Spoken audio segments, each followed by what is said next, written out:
Hey there, Jen here, and in today's video I just want to share with you one of the exercises, the practices that I have been practicing for many years now that I really feel like is the coup de grace in terms of helping me transform my trauma.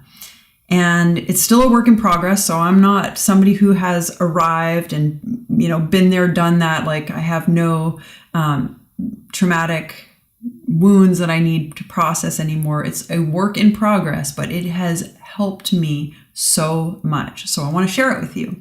And that is, it is mindfulness centered on my body.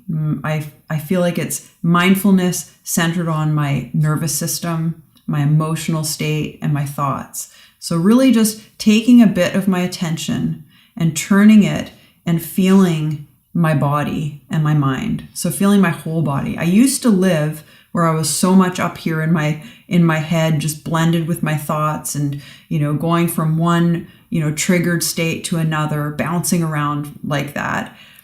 I didn't have any of my attention just as a constant, just constantly grounded in my body and my mind, knowing what was going on.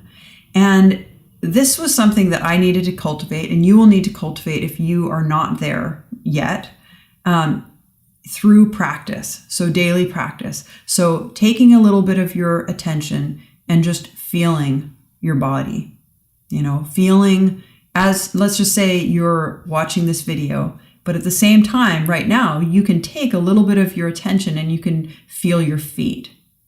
So do that. What's going on with your feet right now? Mine are a little bit cold, a little bit clammy. But you can take some of your attention and turn it and keep it grounded in your body and your mind, paying attention to yourself from the inside out. And here's another part of this practice, that you start to name what's going on. So it's one thing to notice your feet, right? And it's another to put a name like, oh, my feet are a little chilly, to observe and actually label it. Because what I've found that this does is it engages the thinking part of our brains, and it helps us to grow our emotional intelligence, not just our emotional intelligence, but our feeling intelligence, our sense of who we are moment to moment. It just grows. And over time,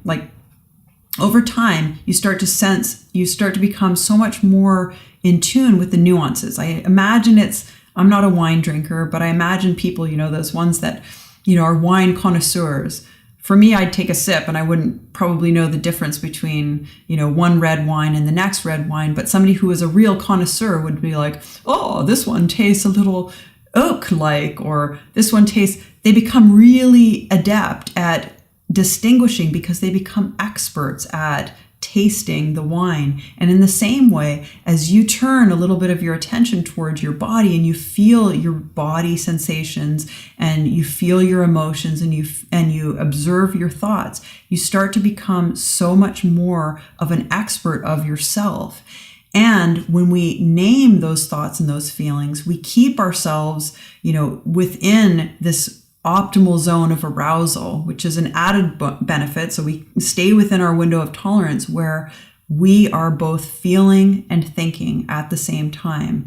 And the more that we practice this, and I'll tell you, at first, you're going to forget and you're going to find yourself up in your head and you're going to be like, oh, shoot, I was supposed to keep some of my attention in my body. But you just bring yourself back and you bring yourself back. And over time, like anything, you become more skilled. And what I have found is that it's been totally transformative for me. I have become so much more connected to who I really am, moment to moment.